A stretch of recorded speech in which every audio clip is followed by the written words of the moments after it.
Welcome back, everyone, to another episode of Conspiracy with Curves. We have our same guest from last week, Mr. Lucas, or Gaming with Everyone. Whoa! I'm so excited to be here, Curves. Thanks for having me back. Of course, we got another special guest today. It's Raine. You'd like to Hello. say hello? Hello. Pleasure. Well, Raine, we haven't had you on here. They kind of know about me and Lucas here. So if you'd like to kind of give just a little self introduction there, that'd be amazing.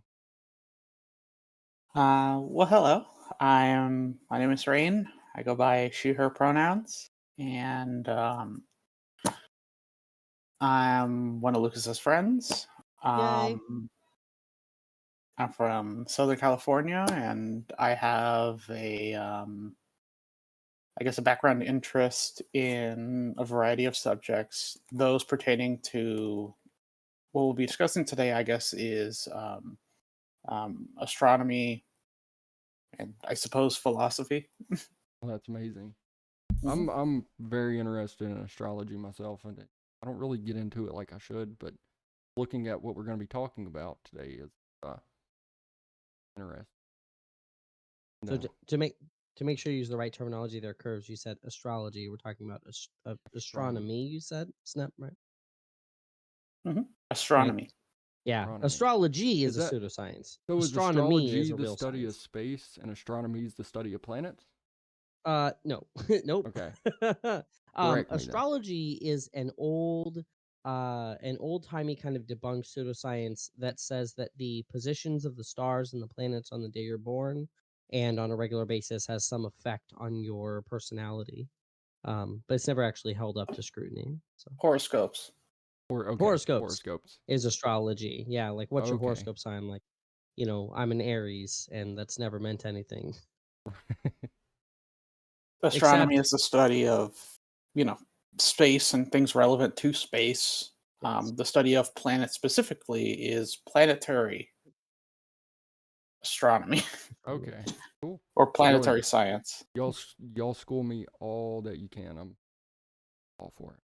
That's what Mhm. we're here for, That's Curves. what it's about.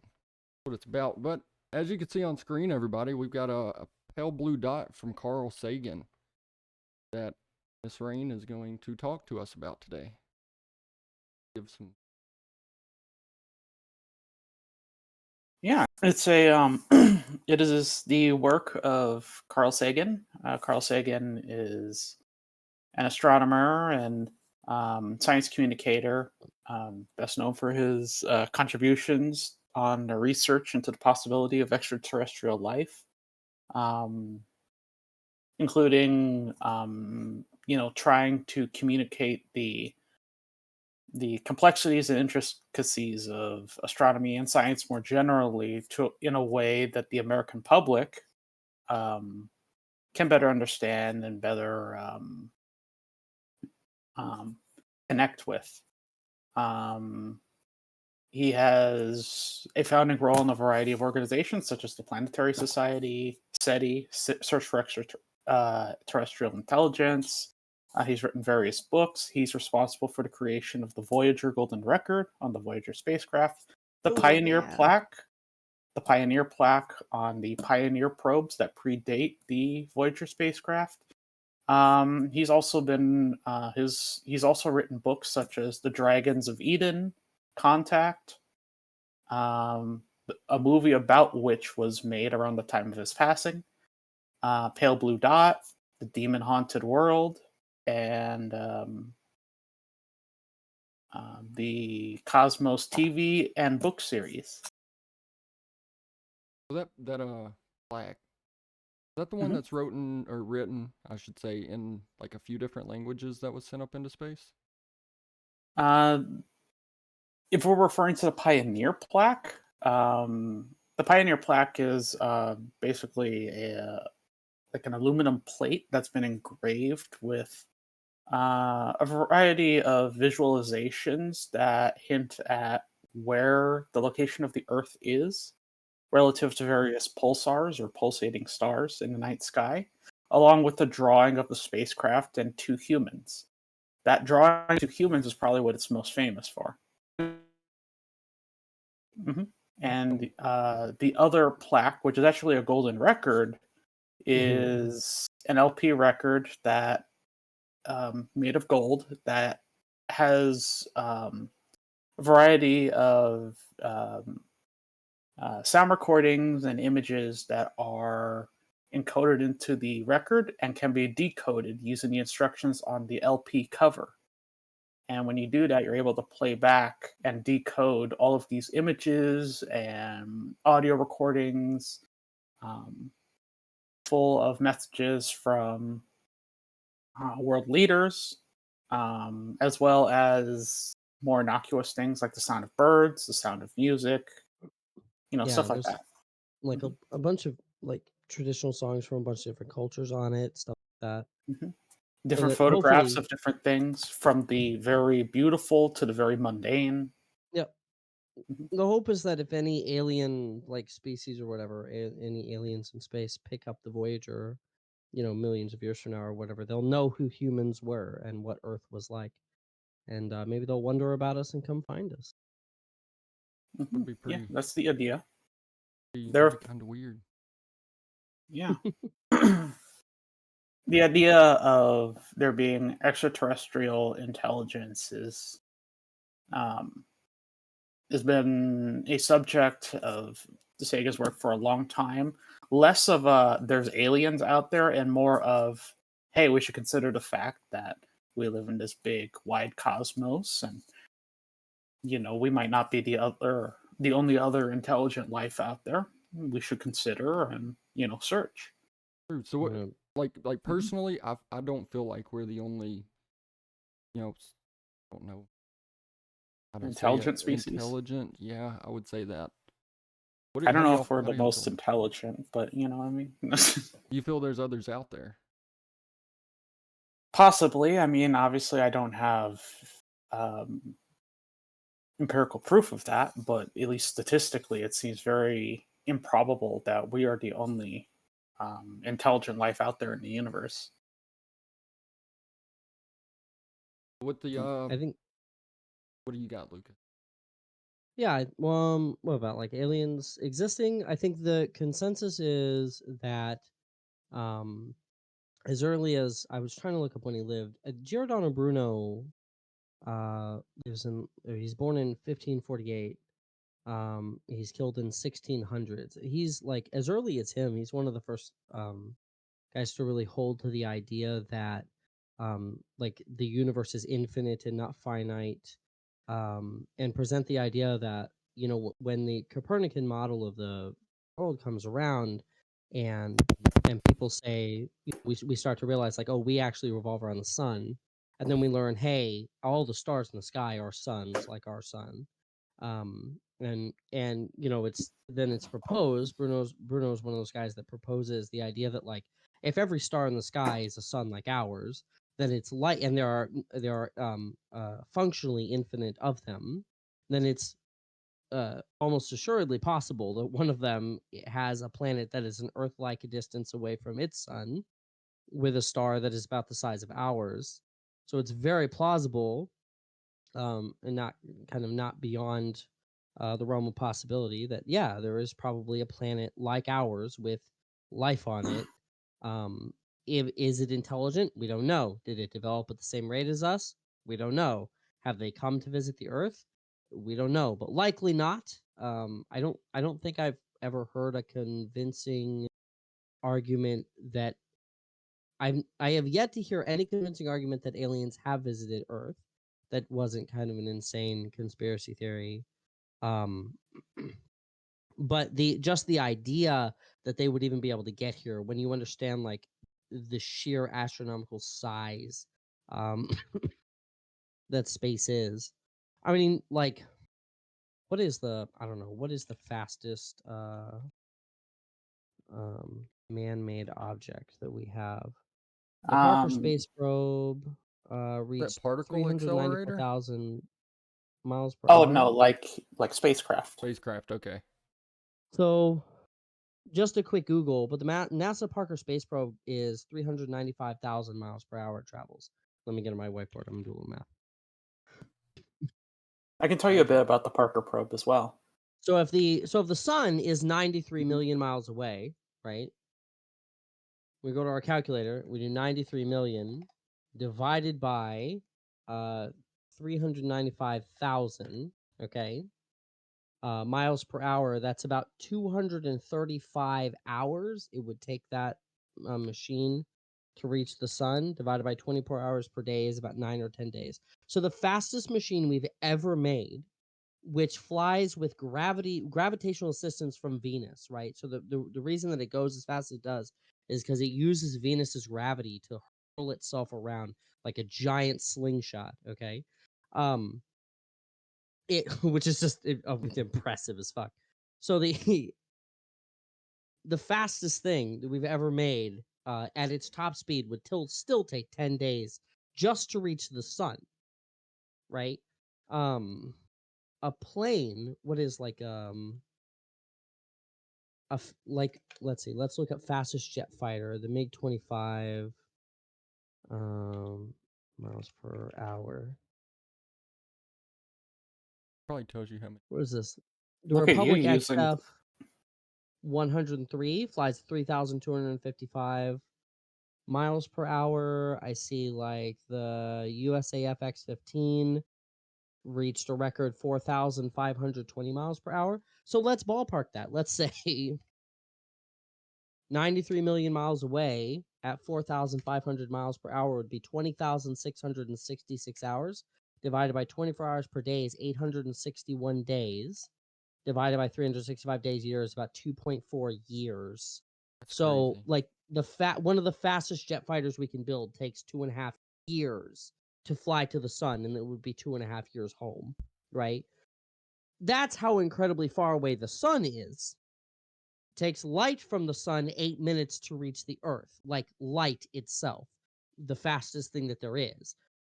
So as you expand that astronomical distance and you start like measuring things in light years, the idea that there's a ship, even from a really advanced alien planet, that flew here, I don't know. I don't know if I buy that without seeing any specifics on how it flies or how it travels. That's why in like science fiction stories like Star Trek, they always have to say like, "Oh, our ship bends space itself, so that we can warp from place to place," or things like that.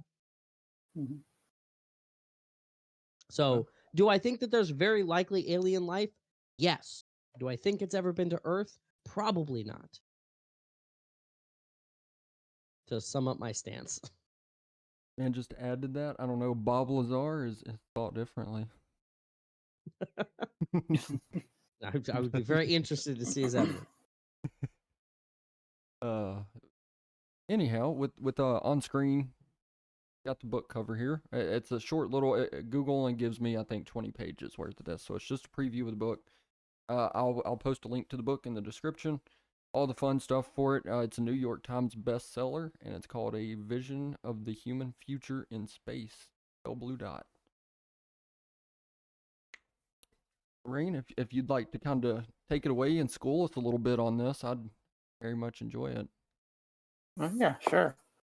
Well, the most pertinent part of the book is actually the first 4 or 5 chapters. I mean, you can go on throughout the whole book, and it talks about a variety of subjects, but the first 4 especially um, have a particular kind of impact that I've honestly never seen in any other books. They all really build on each other to really drive home a message. But the first chapter, called You Are Here, talks about basically uh, a vague overview of, how we came to exist in this place in the universe. And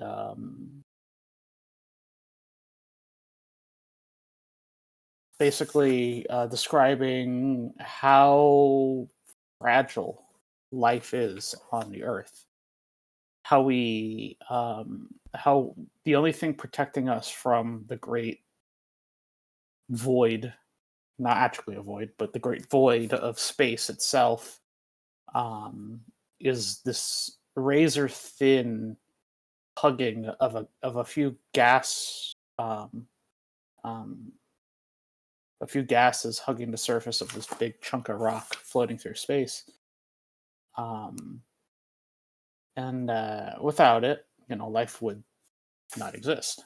Um, how fortunate we are being on the Earth to exist in the way that we do, pretty much through pure chance. Um, and the first chapter ends with a reflection upon the Voyager spacecraft as it's leaving Earth, and brings into the frame an image called the pale blue dot, which is an image of the Earth that was taken on February 14th, or the 14th of February, 1990, by the Voyager 1 spacecraft as it had flown beyond the orbit of Neptune and Pluto, approximately 6 billion kilometers, or about 3.7 billion miles, 40.5 astronomical units, as a part of a family portrait that was taken by the Voyager 1 spacecraft. The last images it was going to take before shutting down the camera. The photograph in question shows the Earth as literally a pixel on a black grainy backdrop with a sun ray going through the Earth, and basically the Earth being as far away as it is so insignificant that it takes up hardly a pixel of the Voyager spacecraft's imaging sensor from that far away a distance. From Neptune. And beyond the orbit of Neptune and Pluto. Mm-hmm. And basically, Sagan goes on to describe the image as a reflection of ourselves, literally. There is actually an audiobook that was made of this portion of this book, and especially this portion of the book, that earlier this year was actually added to the Library of Congress by the National Recording Registry as being culturally, historically, and aesthetically significant to humanity. And it is honestly very beautiful. I couldn't do it justice, but I would implore anybody to go ahead and take a listen to that portion of the book. It's just called Pale Blue Dot for their own. But in the chapters that follow, it's basically talking about how our perspective on the universe has shifted over the eons, from ancient times to the Enlightenment, the Renaissance and the Enlightenment, all the way to the Scientific Revolution. And I think the part of the book that really hits home is a section called "The Great Demotions," which is where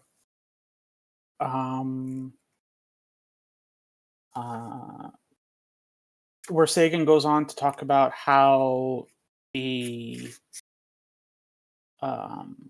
position of the Earth as the center of the universe is gradually broken down over the centuries, from a heliocentric model to from a geocentric model to a heliocentric model.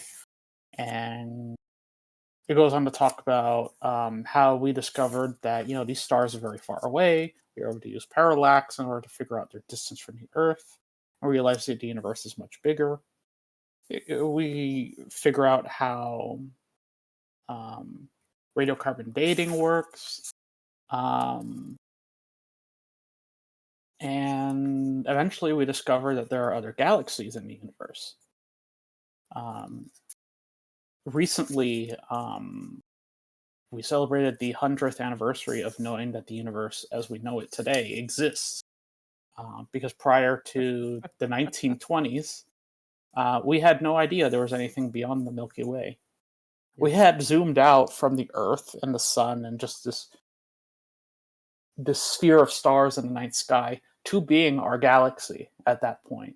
But we didn't understand that these fuzzy dots in the night sky, some of them spiral shaped, some of them smudgy, were actually galaxies so far away that it would have been impossible for them to be within the Milky Way. Yes. And we only recently celebrated the 100th anniversary of knowing that the universe beyond the Milky Way exists, that there is a galaxy other than the Milky Way. Okay, so Actually I wanna, crazy. I wanna Mhm. shoot this to you, Curves. If you can, I wanna piggyback off that. If you can show this picture. Yeah. This is from the. There was a That's a picture like this that was uh-huh. shown from the Hubble telescope. This one's actually the And this James one's Webb from the James telescope. Webb. Yeah, Uh-huh. and then this one's from the James Webb, which is even deeper. And what it shows is that when you look out at the night sky and you see all those stars out there, most of those are galaxies. Galaxies with Um, their huge sun or something, or is that just light with reflecting? So that is all of the stars. And so if you see all these like half disc looking shapes all Mm. over this picture, those are galaxies. All the little disc looking guys are full galaxies with a black hole at the center and stars revolving around it. Just hundreds of thousands of solar systems just like ours. And we are but one. In fact, um there's a picture of Earth in the Milky Way. And if you just look at our galaxy, here's one on what's a good one of these? Here's a good one on like from like Pinterest. Um, okay, if you just look at our galaxy, uh, hit that second link there that says you are here. Yeah, Wow. that's us. We're right there, and that's how huge that galaxy is. Now look back at that James Webb picture and note that all those little swirlies are galaxies the size of the Milky Way. Dang. We're So nothing but a little speck. yeah. So when we talk about how humbling it is to like realize that the Earth isn't in the center of the universe, and then realize that like our galaxy isn't even the only galaxy our size, that there are many. As a matter That's of fact, we're not particularly special in the galaxy department either. mhm. We're just an unremarkable spiral galaxy, part of a local group of unremarkable galaxies, part of a So larger supergroup of galaxies that is pretty unremarkable in its own regard. compared to And the infinite size of the universe. We're just yeah, lucky enough to know that our little speck in the galaxy holds human life. Yeah. and McDonald's. Yeah. And And that's and McDonald's. and McDonald's, I'm dead. True. Well, and Taco that's Bell, what you Carl's know. talking about. The That's McRib. what Carl's talking about when he's saying like we're so lucky to be where we are because like I mean look like you wouldn't pick out any single spot in that galaxy and think like oh yeah there's an incredibly advanced civilization of people who are aware of their own existence and place in the universe here right like it's crazy that that you can point there and see that it's mind blowing that it works that way and yeah, it makes it feel really special for me. Like that's so cool. That from our little place we are eking out our little world in our little corner of the Milky Way. Um Also really cool when you look up at the night sky and you see the Milky Way like the stream in the sky because it's been known about for a long time. What you're actually doing is you're looking sideways at that disk. It's actually very thin. The Milky Way is super thin compared to how wide it is. It's very thin. And so when you look up and you see it in the sky, it's actually because you're looking at it sideways Huh. uh into the set in like into the stars of it. Phenomenal stuff. So a I've couple seen of those pictures pictures before. It kind of reminds me of Skyrim. I thought. Pretty awesome. So with Well, going back into Back to the Carl Sagan. yeah, um, uh, we'll sit on the great demotions for a little bit. But So the parts of his basically, book you wanted to ask me about is why we're here yeah, today, and yeah, curves. this part especially because I believe that this really hammers home his message and his personal um message and beliefs up until his passing about what we as a species should um, take away from a lot of this. Um, Mm. I'll just read some of the beginning sentences because uh, each, I think it's literally almost every other paragraph, it's talking about how humanity has tried to bargain with the reality of the universe and how we resist being made smaller and smaller and smaller by the things that we discover. Okay. All right. Um, on Let's hit page him. What answer? 21, on page 21, it says, "Well, some hoped, even if Earth isn't the center of the universe, the sun is. The sun is our sun, so the Earth is approximately at the center of the universe." Another goes on to say, Mhm. "Well, our Milky Way is the only galaxy." Um, Again, well, at least our galaxy is the center of the universe. Nope. Unfortunately, all that is This wrong. is wrong too. Mhm. Well, even if there are hundreds of billions of galaxies, each with hundreds of billions of stars, no other star has planets. No. Also Even in not the true. 90s, we knew. Yeah, Alpha Centauri, I think it was found to be one that's even Earth-like, right? It's like the nearest one that's Earth-like. Yeah, that's more of a recent discovery. But the Mhm. first planets that we discovered around another star were actually around a pulsar, Huh. of all things. A pulsar Nice. being a star that shoots jets of radiation and X rays from its poles and spins around on head over heels um, in a way resembling a lighthouse. Mhm. And it's just blasting radiation at these planets. And we just happen to have discovered that this star somehow has two planets orbiting it. Yep. How? To this day, we have no idea how it survived, but it's still there. It's a It's hell of a still first there. planet. That's bananas. The third planet we discovered was a gas giant, way beyond the size of Jupiter. I think it's Pegasi 51b or something like that, 61c or something.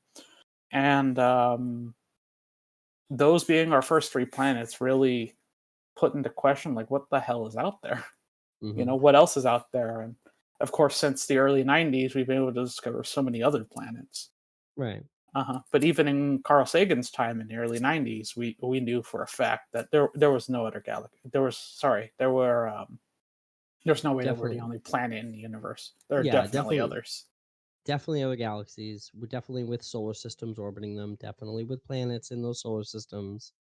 Mhm, And many of them resembling planets just like we have in ours. mhm. Going on, it says, well, if our position in space doesn't reveal our special role, our position in time does. We've been in the universe since, quote unquote, the beginning, give or take a few days. We've been given special responsibilities by the Creator. And then he goes on to say, it once seemed very reasonable to think that the universe as beginning just a little before collective memory is obscured by the passage of time and the illiteracy of our ancestors. Generally speaking, that hundreds or thousands of years ago, that's hundreds or thousands of years ago, religions that purport to describe the origin of the universe often specify, implicitly or explicitly, a Mhm. date of the origin roughly such vintage, a birthday for the world. And it goes Yeah. on to talk a bit about Genesis as being an example of this kind of creation story. But Mhm. obviously, we understand that the universe and the earth and everything is much older than our collective memory can create a story about. Right. Mhm. Um, Only the age of the Earth you get when you're a young Earth creationist, you get by kind of adding up the ages of all the people listed in Genesis. There you pick like a starting date from a known character, and then you add add the ages back up to Adam, and you get roughly 6,000 BCE, which which is bananas. Yeah. That is crazy because we know that it's so much older. Well, and then 4,000 BCE is about where the flood is. So, Right. or I'm sorry, 6,000 is the age of the Earth. I mean 2,000 BCE is about the flood, and about 4,000 BCE is the origins of the universe, because the Earth is about 6,000 years old. 4,000 years ago, there's a global flood. I got to get my creationist talking points down. I haven't been a creationist in so long. I Good. got it wrong. I'm really proud of myself. Good. But yeah, you get something like 4,000 something BCE, and there are like documents of like civilizations then, like whole civilizations, people. Mhm. Around the time when Noah's flood supposed to have, there were like entire kingdoms of Sumeria and other places. Like they didn't write that down. Did nobody stop and go, "Oh my gosh, it's been raining for 40 days. Like we're all drowning." Right. Because I mean, who was around to find those journals and somebody did. Yeah, yeah. Mhm. If everything catastrophically floods, I don't know. This episode is not about young Earth creationism, although I'm happy to do one. But but it does pay in, right? Because Mhm. to this day, how many people are flat earthers and creationists that defend that notion that Sagan is talking about? Like, no, we are special. And this is exactly what I talk about when I say, like, why do people buy into conspiracies about the Earth being flat, a stationary, unmoving in the center of the universe? The stars are lights in the sky with a big fishbowl around it, Um, because it makes them feel special. Because then all these things Sagan is talking about, all these things where we're like, oh yes, we're special because of our place and time. No, well, no, not really. Creationists will vehemently defend. Yes, we are. Humans were the first creature, or maybe not the first creature, depending on which Genesis story you read. Um, but we are specially created, and we know that because of our place and time. Well, not necessarily. Our position in the universe is special, the flat earthers will say. We are the center of the universe, actually. And it's actually a really common talking point of theirs to say, like, all scientism, or whatever they call it, wants to do is make you not special, so that you won't care when they put you in the matrix and make you eat bugs. Oh, we'll get into that later. Oh, Cool. I'm here for it. Well, Carl Sagan was ahead of his time on this shit, so Let's it, go. it, Okay. it's a damn shame he wasn't around to see um Flat the new Earthers atheist debating movement. live on YouTube. Yeah, the new atheist movement, and um how things would progress in Yeah. society. Although he probably wouldn't have been very fond of whatever happened a few years ago, election. But Well, you know, yeah. not many Um, people are. so anyway, Yeah. this section, reading page 24 and 25, is basically talking about 24. you know our position in space obviously isn't special, but our position in time isn't very special either. We're actually pretty late to the game when it comes to the timeline of the universe. Um, if the timeline of the universe, um, this isn't in the book, but um, if the timeline of the universe was a year, I was going to ask you this. Yeah. mhm, we would probably be a fraction of a second at the right before New Year's for the next year. Yeah. That's how little um, the existence of our species, not just how we are today, um, has been around in relation to the age of the universe. Yeah. Yeah, just reading a little bit on this page, it's saying uh, a distinction needs to be drawn between how old the Earth is, and it says around 4.5 billion years, and how old the universe is, which is about 15 billion since the Big Bang. Mm-hmm. Just eight. small little. Yeah, like the entire Earth is like a third of Mhm. the age of everything else, and then we are, what humanity started building civilizations about 10,000 years ago, so 4.5 billion years. I like the little And jab he makes right there towards Genesis, because obviously the Hindus and the Buddhists and the Jains got it right. Didn't happen at the same time. where's that? The immense interval of time between the origin of the universe and our epoch was 2/3 over before the Earth came to be. Some stars and planetary systems are billions of years younger, others billions of years older. But in Genesis chapter 1, verse 1, the universe and the Earth are created on the same day. The Hindu Buddhist Jain religion tends not to confound the two events. Yeah, in I can't speak for Jain, but I know in Hindu and Buddhist tradition, the universe was created first, and it is from the universe that the earth and everything else was created. hmm I can't speak on the timeline of that, but it was not the same day. I don't know if it was like a week later or a year later. I don't know. I mean, really, at that point in the story, time doesn't really make sense anyway. But the idea is that there's an understanding in um, the um, the belief systems of Southern Asia and Southeast Asia that the universe had to have come into creation, into existence before whatever this hunk of rock that we're standing on came into existence. Because the stars out there look so perfect and eternal. But that was not a conception that was um, well known or popular or conceived of at the time that Genesis came into existence. On Dr. McClellan, he's like a Hebrew scholar and translator, is really really good.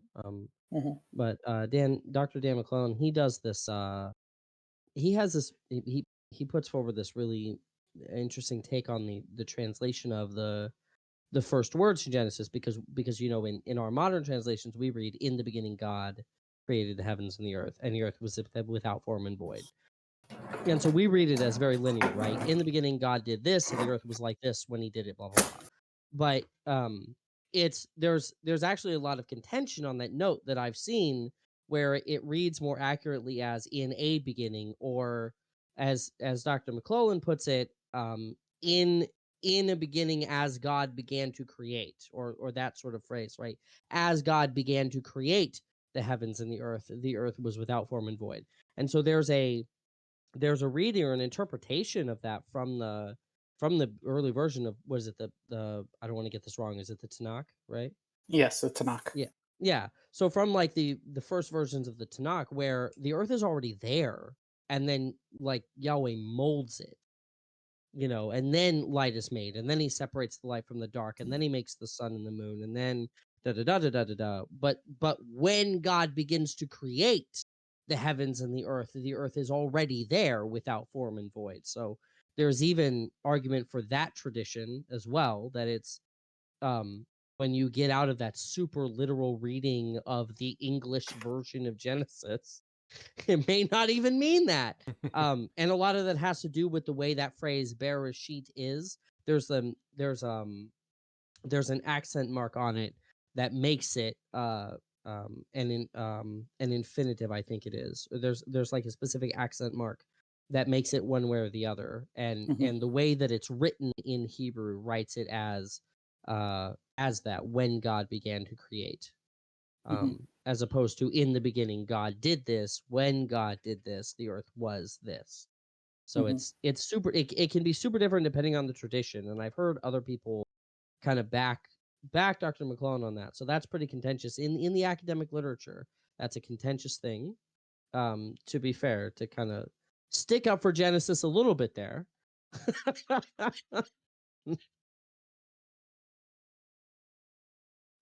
There's an interpretation of Genesis that puts it that way. In Hmm. theistic evolution, uh, if you're a theistic evolutionist, a Christian who accepts evolution and cosmology, the justification is, there is a verse that says that 1,000 years is as a day to God. And so when God says on the first day He did this, I mean, that could be any stretch of time, because God's timeless. So for Him, what is a day?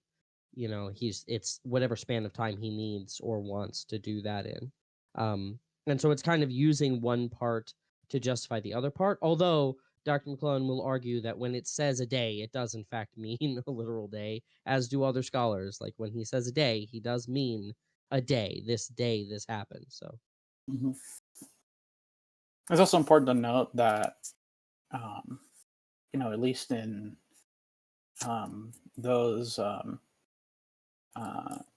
Jewish and Christian traditions, the idea of everything happening within the span of a week is socially as well as theologically important. yes, So you kind of have to lump that in. I mean, you could have said 7 years or something like that, yeah, but I guess the idea they were trying to communicate was that the creation of the universe was more of a miraculous thing that can happen over a shorter span of time. mhm, I mean, you can toy with that however you will, but yeah, yeah, of course. yeah. But It's going on, Yep. On page 25 still, another header says, well, if we can't find anything special about our position and our epoch, maybe there's something special about our motion. Our motion in the universe, there's nothing special about it.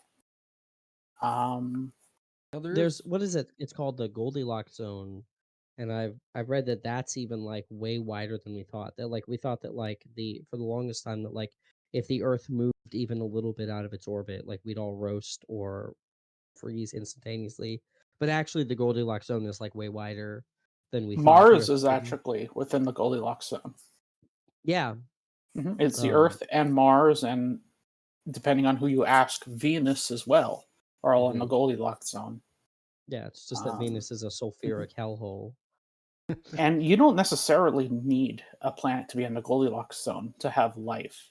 If you have a planet, or more accurately, a moon, orbiting another gas giant planet, you can have life on that planet. That's Hmm. part of the reason why we sent the JUICE spacecraft, Hmm. JUICE, um, which was launched by the European Space Agency um, to the moons of Jupiter to explore the possibility of there being life in the subsurface oceans Yeah. of the Galilean moons. Yeah, because one of them I'm pretty sure is there's like there's evidence of Europa. like glacier activity or like ice activity on the front because Hmm. Jupiter's electromagnetic field like heats the moon. Well, So not necessarily the electromagnetic, although that does play into it. word. Is primarily the gravity of Jupiter and Okay. the gravitational influence of the other moons on each other, because they're all Mhm. in perfect resonance. As one goes around twice, the one beyond it goes around once, the one beyond it goes around half, the one beyond it goes around a quarter. That's so cool. Mhm. Oh, the maths, they math, and it makes me so happy in the math brain. And speaking on different agencies besides NASA, who was it? Was Yeah. it India that just landed on the moon? Yep. On the Was. dark side too, Congrats to India. Yeah, dude. they landed at the lunar South Pole. Mhm. I think it's Chandrayaan. Isn't Chandrayaan, yeah. Chandrayaan 3 or something Chandrayaan like that? 3. Yeah. Uh huh. Yeah, I made a whole post about that. I was so excited for that. It's super cool. So That's awesome. Hmm. you want to know my favorite conspiracy nonsense that came out of that? Oh my gosh, sure. Do you know how there's in the mission control center, you know how they have a visualizer that like shows that has a little animation graphic of like the moon lander? Uh huh. Okay, so tell me why the whole flat earth community clipped the animation from the visual display Oh and God. then posted that as if that was the actual moon landing. And then we're Mm. like, I can't believe you guys believe this CGI bullshit. Yeah, we know that's the visualization. It's not the picture of the thing on the moon. There's another craft up above it that took the actual pictures of the landing site before and after. Oh, but you don't want to show those, do you? Let's show the visualization. Oh man. Oh, they got caught so bad with their pants down on that one. That was so funny. Oh man, I can't wait to get into some flat Earth stuff with Oh, you're gonna love it with them. I'm hoping that we can get a guest on for that one. Oh, hoping for it. Hey, um, If you're a Why don't flat you get earther, leave a comment on this web zone, okay? Come on the podcast and Please talk to do. me. Please. I am super get excited to have a friendly conversation about your epistemology. you need to get William Lane Craig. Oh no! Oh He'll no! simp for anyone. He'll simp for anyone. Oh god. He'll simp for God to anyone, that's for sure. And is that the one that you was telling me about not long ago, Lucas? I don't know. William Lane Craig does one of my favorite debates against Christopher Hitchens. I think that's a monumental debate. It's really good. Mm-hmm. All right. Well, continuing on. Well, if our position in the epic, our motion, our world are not unique, maybe we are. We're different from other animals. We're specially created. The particular devotion of the creator to the universe is evident in us. Don't hold your breath. Evolution and shit.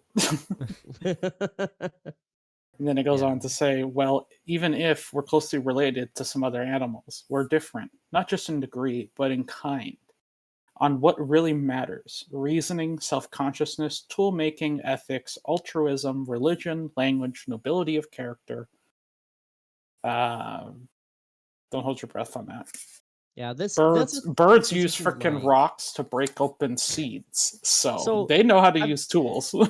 I've had this conversation with my mom, who's an incredibly educated woman, and she brings up that point all the time. Like, well, at some point there has to be something that's different because we are so tremendously much more advanced.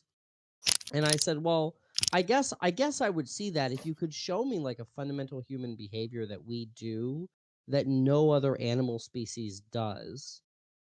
Because like not all of them exhibit all behaviors, but somewhere you can find almost every human behavior in an animal species somewhere, right?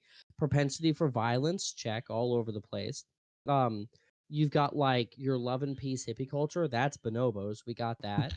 You've got like other you've got your other primates who will like chimpanzees who will like they'll punish wrongdoing. Chimpanzees will punish like fake calls. They teach their young how to use tools to dig like bugs out of logs and stuff. So they make and use like really basal like primitive tools. They comfort each other when one of them dies. Um, they'll look out for each other and call for predators to save everyone else. So you have like altruistic behavior there, right? I'm going to put myself in danger by calling out so that everyone else knows there's a predator can get away. Birds do that all the time. They're constantly talking about what's moving to and fro underneath them. Crows are ridiculous tool makers. Crows are like insane, or like you can even like trade stuff with crows. They can learn to like collect things for you and trade you for stuff that they want, and they collect useless objects because they have some intrinsic value to them. And I think ravens, to a lesser extent, you can teach like parrots.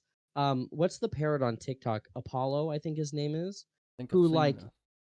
yeah, like it's super popular on TikTok. Like just to give an example, but you can train like animals to identify shapes and objects, and like that bird can name the thing. He can hold stuff up to him and be like, "Apollo, what's this? It's a book. It's a bug. It's a bell.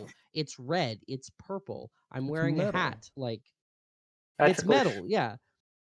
So like that bird has identified and understands language, and not as complex as us, but it understands that like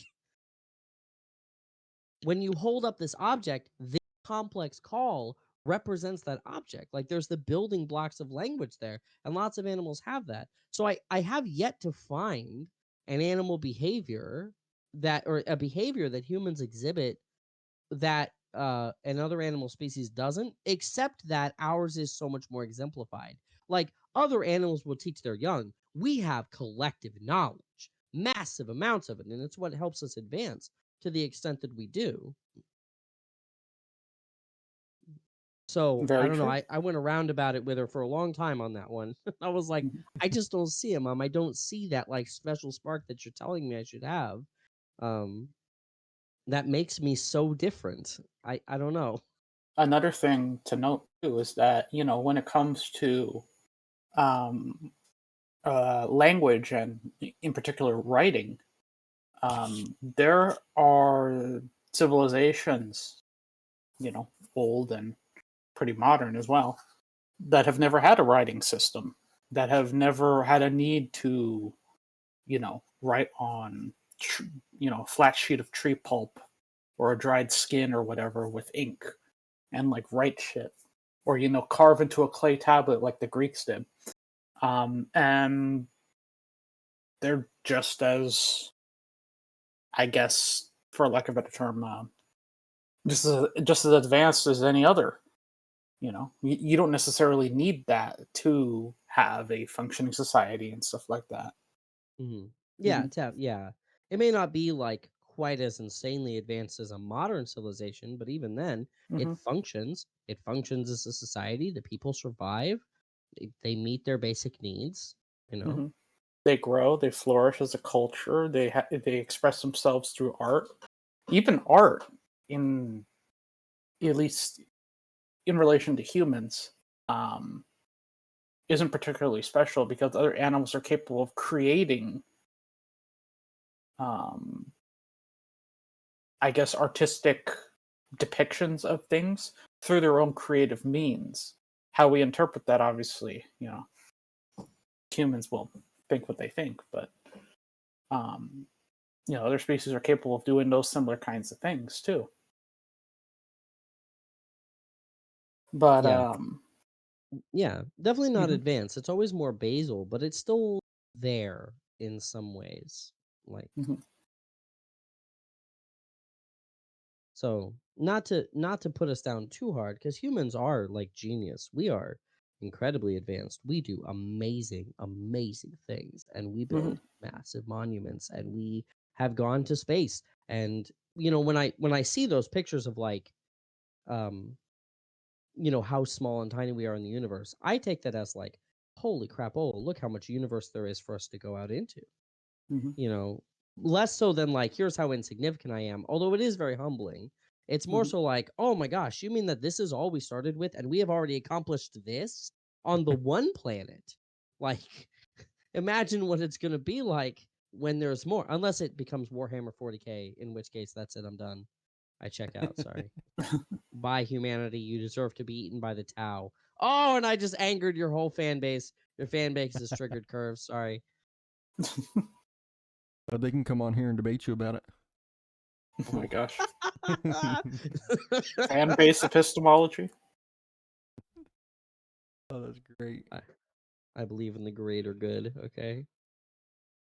Anyway, go on, Rain. What's the next one? What's the next But do What's you the next have one? good reason to? Do you have good reason? Let's do it. Straight epistemology. Tower, the best civ in Warhammer 40K. Let's go. All right. Well, What's your continue. What's Well, your next one, Rain? continuing. Continue. Yes, please. On page 29. Okay, maybe we're Page not. 29. Maybe we're not much. Maybe we're humiliatingly related to apes.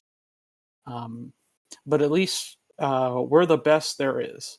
God and angels aside, we are the only intelligent beings in the universe. Don't hold your breath on that. America's funniest home videos is prime example of our intelligence. And that and ridiculousness, let me tell you. Natural selection at its best. Hmm. On the following page, it says that perhaps the clearest indication that the search for an unmerited privileged position for humans will never be wholly abandoned is what in physics and astronomy is called the anthropic principle. The anthropic principle being that idea that we are somehow in a privileged position. And Mhm. in science, that has to be explained away as a variety of biases, um, or misunderstandings on our perspective, Mhm. because we're pretty limited with what tools we have and with our position in the universe. We can only guess at a lot of the structure of the Milky Way galaxy that is exactly opposite of the central bulge of the Milky Way. We can't see the Milky Way from an outside perspective, so we have to guess at the structure from within. And trying to see and guess at the structure of the Milky Way through the densest part of the galaxy, the part of the galaxy, the central bulge in the constellation Sagittarius and other constellations around it, we can only see so much. It's just a big wall of dust and stars and stuff like that.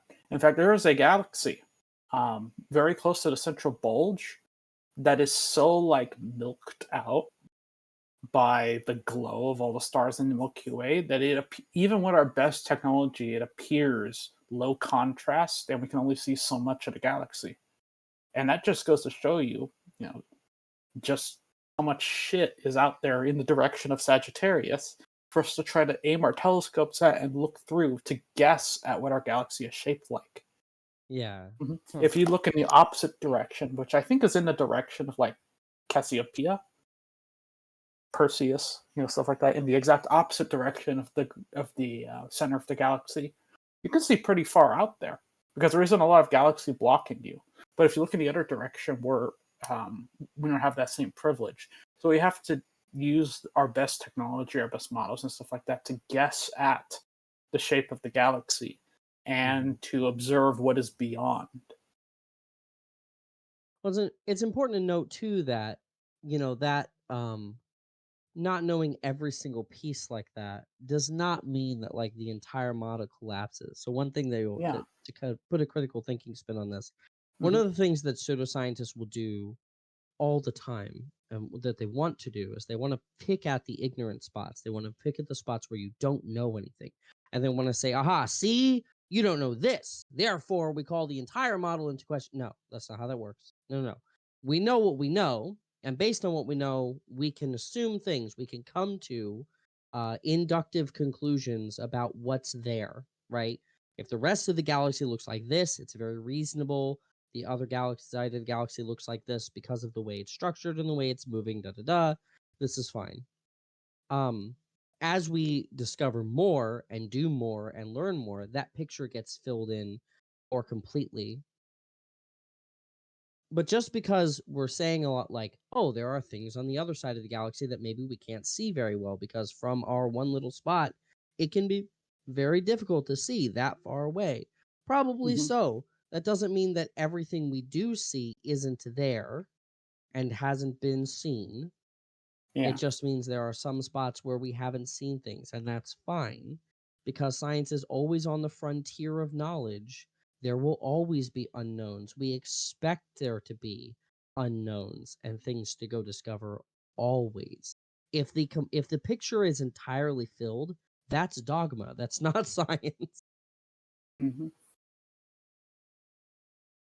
So Um, that's a real pseudoscientific thing that if you're a listener and you're on the fence on any of these issues and somebody has hit you with that argument before, please understand that all they're trying to do with that argument is sow doubt. They're not trying to disprove. They just want to sow enough doubt that that you maybe begin to consider their position.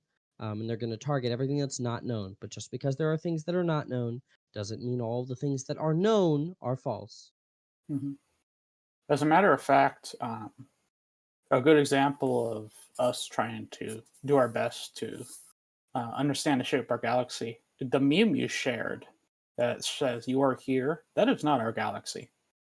That's actually the Andromeda galaxy. Oh no, really? Yeah, Bananas. Now I have egg on my face. yeah. It just vaguely shows, I mean, if you look at an actual model of our Milky Way galaxy, I mean, it Mhm. roughly pointing to where in our galaxy our planet would be located. Right. But the idea being that, you're part of this larger thing that's part of a much larger universe, and you aren't in a particularly remarkable part of that galaxy. I mean, that Well, message still comes across. that's what I get for pulling it off of Pinterest.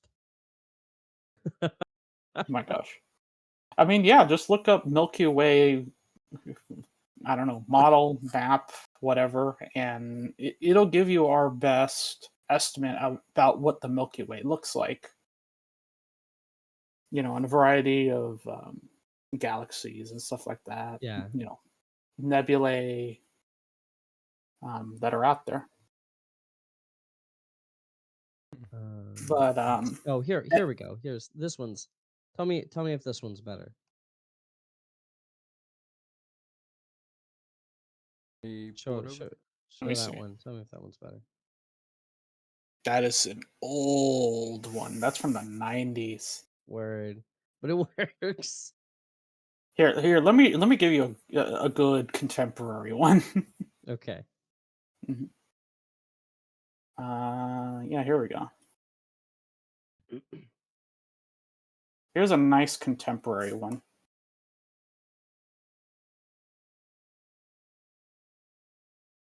Yeah, phenomenal.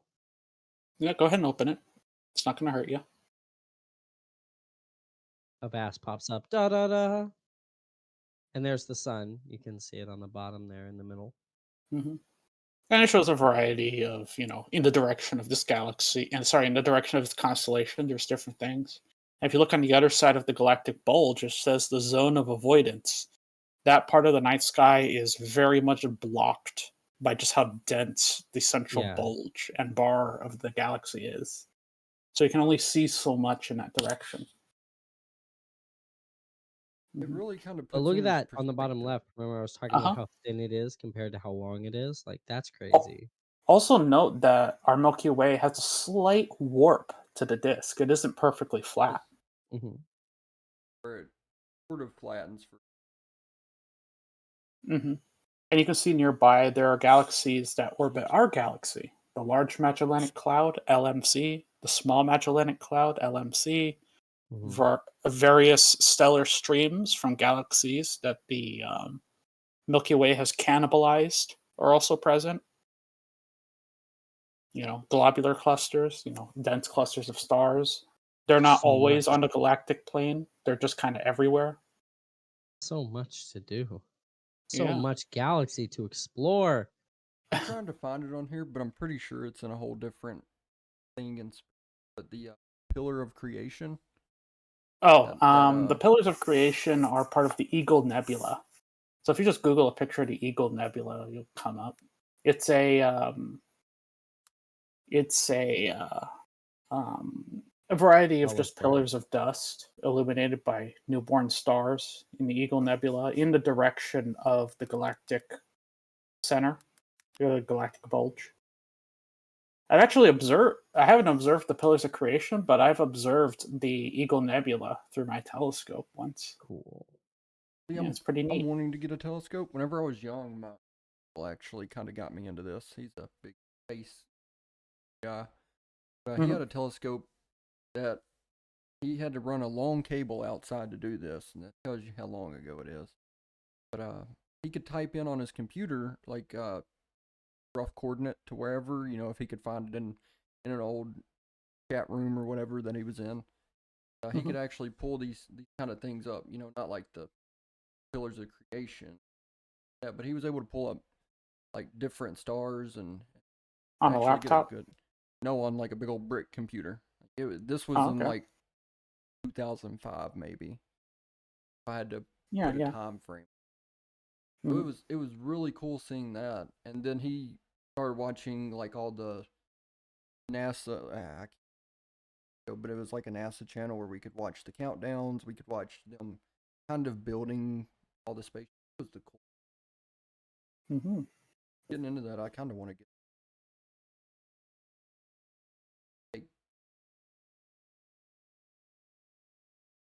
Yeah, it'd be cool.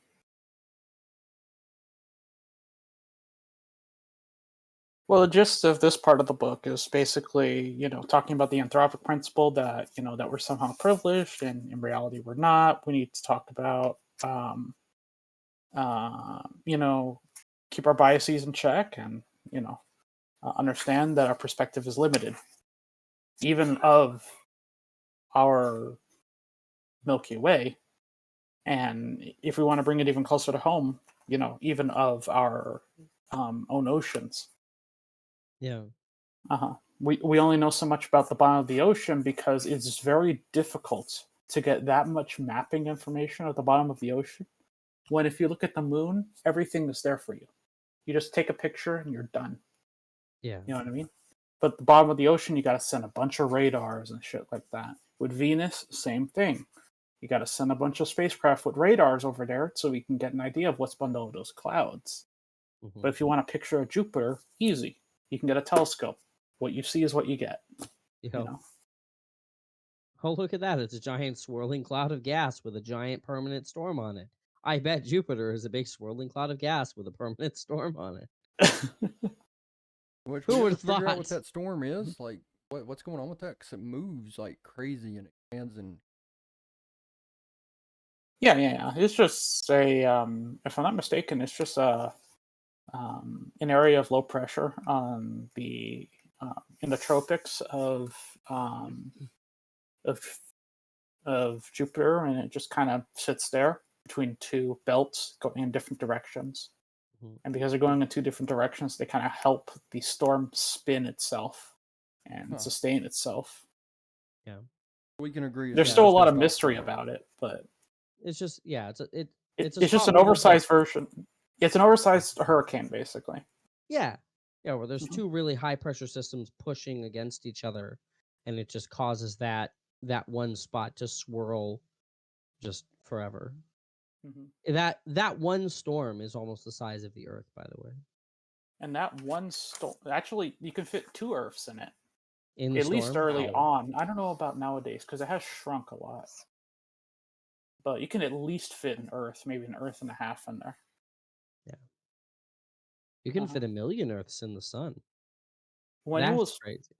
when Jupiter was first observed through a telescope by Galileo, Galileo's sketches hinted at the fact that that storm may have been 3 Earths in size, and over the centuries it has gradually shrunk. Why? We're not entirely sure. Maybe it's just lost momentum. I mean, any storm doesn't last forever. I mean, just look at Neptune. The great dark spot on Neptune that we saw back in the, I think it was back in the 80s, isn't there anymore. It's just gone. But now Yeah. there's like little white spots and stuff like that. If you look at the atmosphere of Uranus, when we visited in the 80s, it was completely blank. But if you look at it through a Hubble Space Telescope image from today, it's got a lot of white clouds in it. You know, the atmospheres of all these planets are very dynamic. Yeah. They're Hmm. constantly moving just like ours is. You know, Hmm. we often think of these planets as like static places, but they're much like the Earth, constantly in motion, constantly moving. There's forces and gases and stuff Hmm. all over them. Yeah. Yeah. Sometimes those changes are slow. They take place over long periods of time, but they do happen. And they will continue to do so. Hmm. Just like observations of the stars change, over time, very slowly, but they will do so. That's why there was that big, speaking of astrology, there was that big scare in astrology about whether we had to include a 13th constellation because there was another, the, Ophiuchus.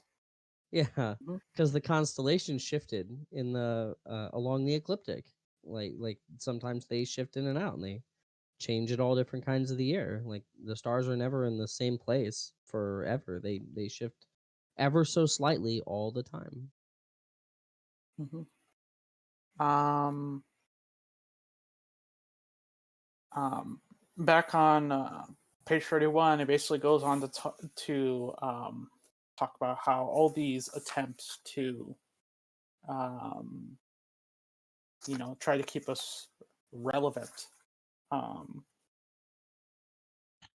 reflects back on, basically reminds Sagan of Voltaire's Candide, convinced that this world, with all its imperfections, is the best possible. It sounds like, I'm quoting from the book here, it sounds like playing my first hand of bridge, winning, knowing there are 54 billion, billion, billion possible other hands that I was equally likely to have been dealt, and then foolishly concluding that a god of bridge exists and favors me, a god who arranged the cards and the shuffle with my victory foreordained from quote unquote the beginning. We do not know how many other winning hands there are in the cosmic deck, how many other kinds of universes, laws of nature, and physical constraints that could also lead to life and intelligence and perhaps even delusions of self importance, since we know next to nothing about how the universe was made. or even if it was made, it's difficult to pursue these notions productively.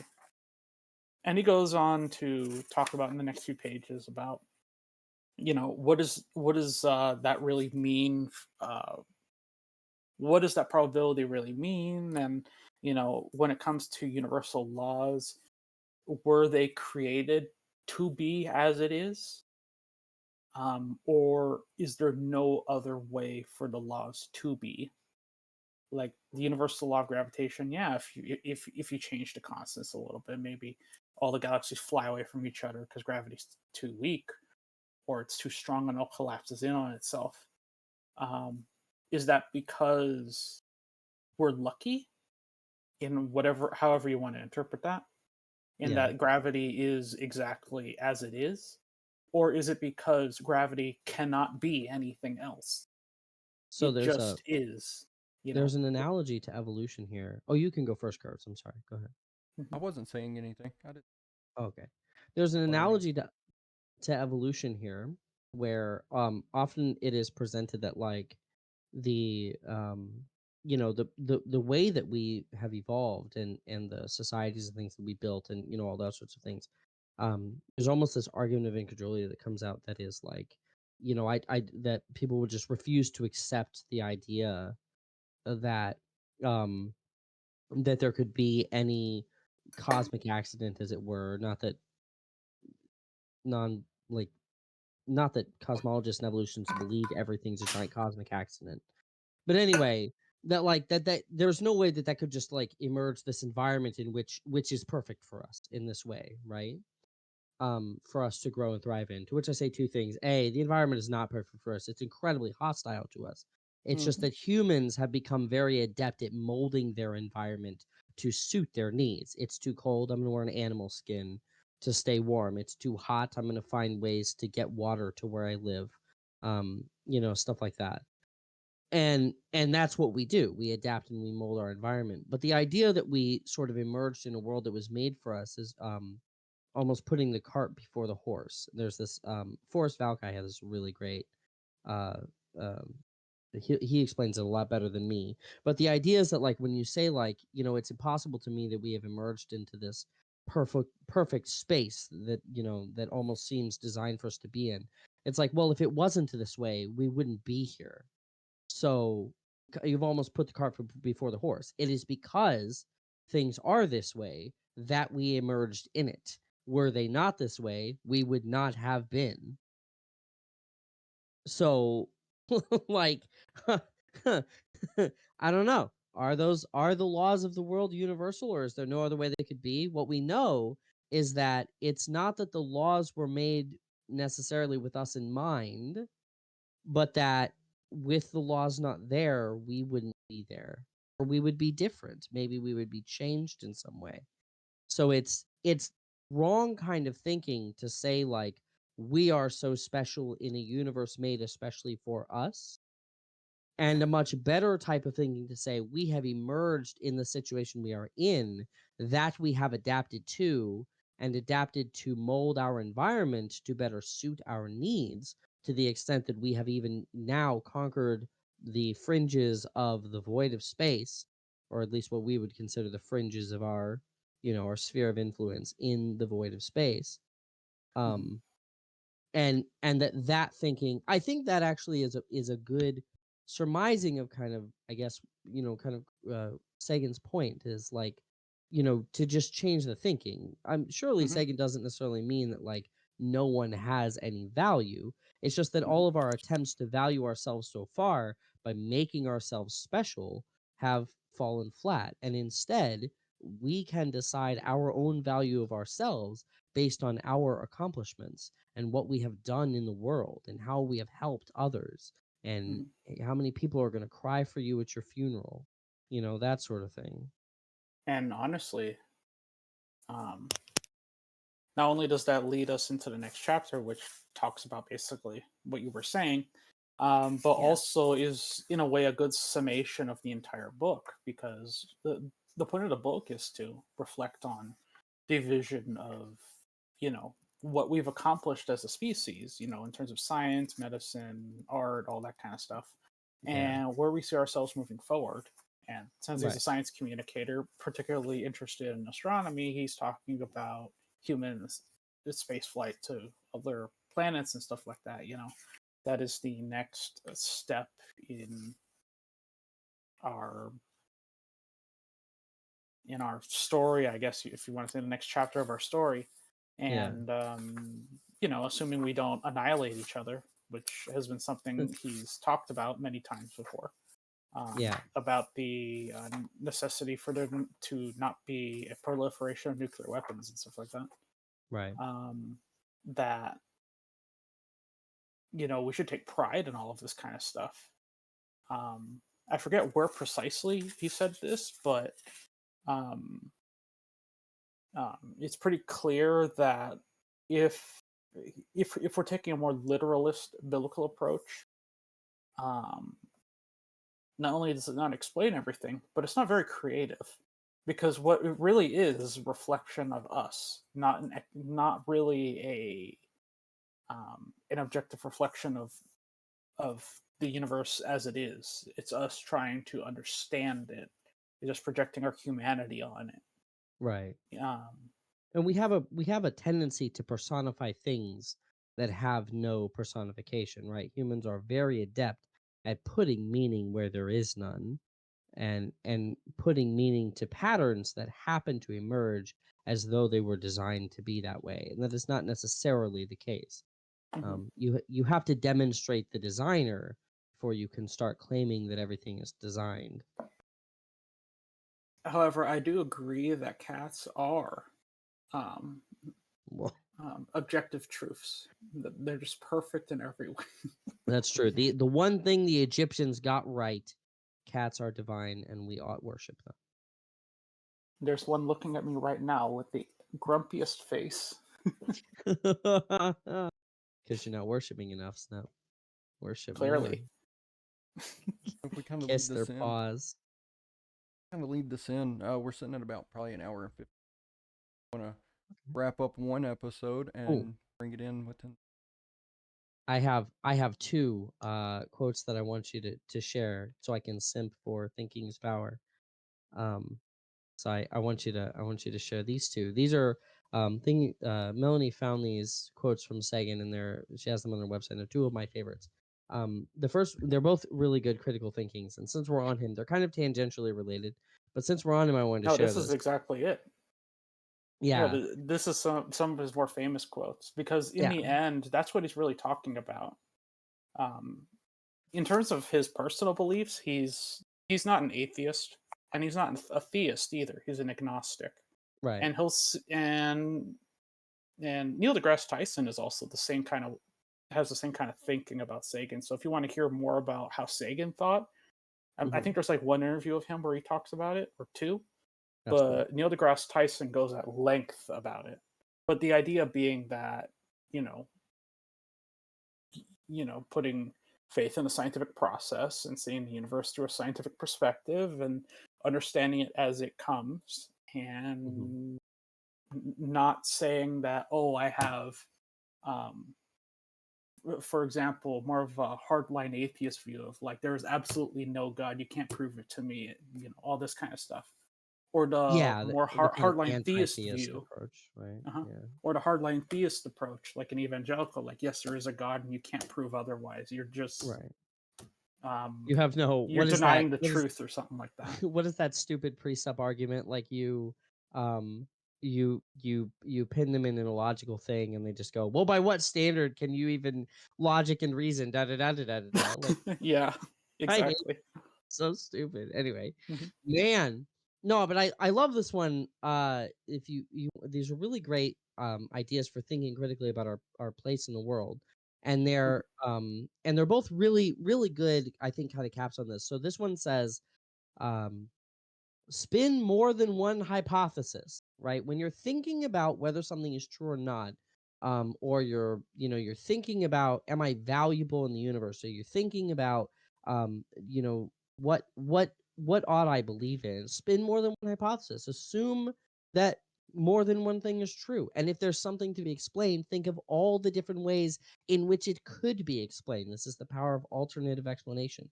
And then think of tests by which you might systematically disprove each of your alternatives. What's really interesting here is that we're not seeking to prove ourselves right, we are constantly seeking to prove ourselves wrong, which is what sets science apart from dogma and dogmatic thinking. Dogmatic thinking can't be proven wrong and seeks to prove itself right. Real science, actual critical thinking, presents all possible hypotheses and then seeks to prove as many wrong as possible. Mhm. What survives, the hypotheses that resist disproof in this Darwinian selection among multiple working hypotheses, now has a much better chance of being the right answer than if you had simply run with your first idea that caught your fancy. And the other Or one is awesome too. So this one is also great. Um, what happens when we are bamboozled? And one of the saddest lessons of history is this: if we have been bamboozled long enough, we tend to reject any evidence of the bamboozle. We are no longer interested in finding out the truth. The bamboozle has captured us. It's simply too painful to acknowledge, even to ourselves, that we've been taken. Once you give a charlatan power over you, you almost never get it back. So, with all this new information, why are so many people's heads still stuck in the sand? Why are they still hanging on dearly to these age old, 1,000-year-old cosmologies and ideas about the world and the universe and denying all of the new information we find? Because it's really difficult to accept that you've been bamboozled. And it was for me. That quote speaks to me hard. Um, it can be really difficult to accept that, like, you bought into something that may not be true, and it makes you want to affirm your belief in it. Mhm. And the point Oh, there, the takeaway is that evidence matters. Look at the evidence objectively and let it lead you to the conclusion. Don't the conclusion first. mhm. Kind of kind of a little tangent on that. You can also apply, although your mileage may vary. You can also apply this kind of thing to your mental health. Mm. If you're panicking about something, you can kind of break down for your. Obviously, it's hard to do when you're panicking. I know it's hard to do when you're panicking, but Yes. you can kind of break it down for yourself. I'm just like, okay, I'm stressed about this thing. What would happen if I did this or if I didn't do anything? Would it be bad? Right. And you just kind of break down for yourself, is this really as bad as I think it is? And more likely than not, it's nowhere near as bad as you think it is. But you only really get that perspective once you take a breather, step back, and think about it critically. And Yeah. maybe not precisely going through the scientific method, but in a way, kind of running through the different possibilities. I'm just like, okay, my my my sister yelled at me. Why did my sister yell at me? Oh, maybe she's stressed about schoolwork. Maybe she hates me. Maybe she's hungry. I don't know. You know what I mean? But more likely than not, she's probably stressed about the schoolwork. I speak from experience. Mm. when I You know what I mean? when I talked to Dr. Crouch Hmm. on my YouTube channel, find me at Gaming with Everyone. Uh, Shameless plug. When I when I talked to Dr. Crouch, we talked about that, how good critical thinking skills, and he's a psychologist, right? In his Hmm. professional opinion, good critical thinking skills do in fact aid your mental health. Hmm. And they certainly did so for me. I mean, I can attest to that Hmm. anecdotally. It's anecdotal, okay, but Oh, that's you your know, personal truth. yeah, there we go. But he talked about that, like, as a professional. He said, learning critical thinking skills is very beneficial to people's psychology. Hmm. People are much more likely to live in a good mental space where they're in control of who they are and their emotions and their actions and the outcomes of their decisions when they're able and willing to think critically about everything that they've done in their lives. And sometimes that means, thinking long and hard about what choices you've made and how that makes you feel and be observed to others, and being in touch with your emotions and getting rid of social expectations of yourself, or getting rid of that aren't beneficial to you. And that Mhm. kind of system to thinking about things is hard to do, but really helpful. Like I recently had a conversation with a student who had like a really bad breakup, and they just couldn't focus on class at all. And instead of asking them like, um, uh, and they had asked me a couple of questions about it, and instead of giving them like the typical "how do you feel" kind of questions, I gave them back a bunch of those epistemological kind of questions. Well, what do you actually get out of this time? What is the benefit? Do you know? Have you considered what your life would be like without this person? What do you actually lose? Have you taken the time to establish the pros and cons of the situation that you're in? Things like that. And they came back to me a week or so later, and they were like, those questions were really confusing, but when I sat and thought about them for a while, like, it made a lot of sense. Um, and it was pretty cool. Um, Honestly, they're so just good questions, even outside of in any trying situation, to. really. Yeah. So Hmm. that's why critical thinking is important, and putting your bias away. And I think if we're gonna put a pin on it, I think in my opinion, and you guys can give yours, but in my opinion, the great the good kind of takeaway from Sagan's discussion of how small we are in the universe is to put away your humility and put away your hubris and your bias and your need to feel special, so that you can actually engage with objective reality and realize the things about humans that really are just the fucking coolest shit. We do the fucking coolest shit. Humans are so amazing. But then we get stuck in our own uh in our own hubris, and we can't realize how awesome we are, and we don't give ourselves credit for all of the Hmm. cool things we do. Hmm. um it's especially here in the West, because what is one of the most ubiquitous messages of religion out here in the West: pride is a sin. Don't be proud of anything, right? You should be, always humble, and you should be. Hmm. But it is also okay to take pride in the things you have accomplished. You should give yourself that Hmm. pat on the back. You should feel good about the things you did, because you're a fucking awesome person who did fucking awesome shit. And Hmm. that's the last thing I have to Is say. now if we wrap this up, Rain, is there any place that we can find you on? Maybe website, different things. Um. You're gonna have to censor about the next three things she says. I'm just kidding. Well, you can find me at Well, Bleep Bleep, where I post a lot of pictures of Bleep a Bleep Bleep. I'm just playing. oh my gosh. Um. I mean, here I can give you my card if you so if you so wish Yeah, if you want people to to find find me you. on my socials and stuff like that. But Yeah, please do. um, I'll link I do everything to you. I do occasionally talk about this kind of stuff on my socials. But here you go. Be amazing. And And I'd if love you to want have to, you on again to finish up this Carl Sagan blue pale dot. Yeah, by all means. Love it.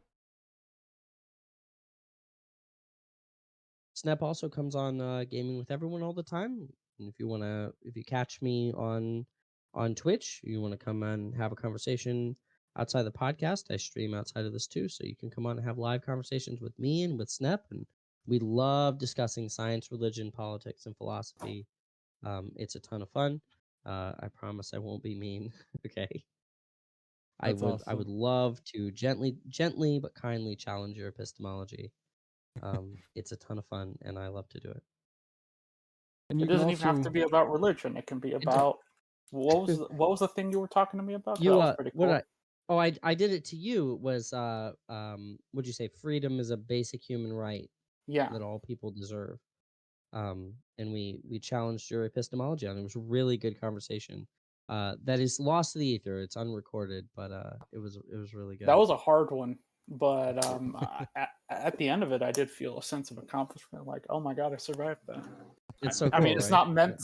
I mean, it's not meant to be something like I'm trying to like claw my way to having a good point, but the fact that I was able to provide some sort of defense for my beliefs was, Yeah. um, What that's well, I the cool guess part of nice to know, and nice to reflect on. that's the cool part of street epistemology, and the way that it works is it's not confrontational. It's just it's not even what you believe that I care about. It's why you believe it. Yeah. That's really my thing is, Mhm. when we talk about thinking critically, a person's actual beliefs are tangential compared to why they believe them and what their base reasoning is, which is why it's a lot easier for me now to separate people from their beliefs. So, Mhm. um, but yeah, so if you ever come around and you hear Snap on Twitch with me, come stop in, say hi. You can find us at the Gaming with Everyone Discord if you want to reach out to Snap too. She's there. Yeah. That's awesome. You can find still a work in progress, but we do have a website, conspiracieswithcurves.com. Feel free. You can hit me up at curves@conspiracieswithcurves.com. Feel free to email me, leave some feedback. And Raine, I'd love to have you on again. Love it. Oh, pleasure. I would love to come on again too. Sick. Always, I don't want to leave everybody high and dry with just a little bit of the book that we've gotten into and a little bit of Carl Sagan that you've learned us about. I'm very interested. Oh, he's so cool, man. We can Oh yeah, definitely definitely. set up another time for this, and maybe next week. That way, not too far in between. I'd be down Alright, for that. Still perfect. on strike, so. Well, let's give that a go. For now, everybody, thank you for viewing this week's episode. If we have another episode, we'll let you know on the website. Other than that, I will let everybody kind of have at the rest of their night. Thanks so much, faithful listeners, for being awesome and wonderful people. You're amazing. Remember to like, comment, subscribe, and share this audio or video wherever you heard it. And if you want to come talk to us on Conspiracy with Curves, reach out. Reach out to me or reach out to Curves. And come on and talk to us. We'd love to have you. Thanks so much.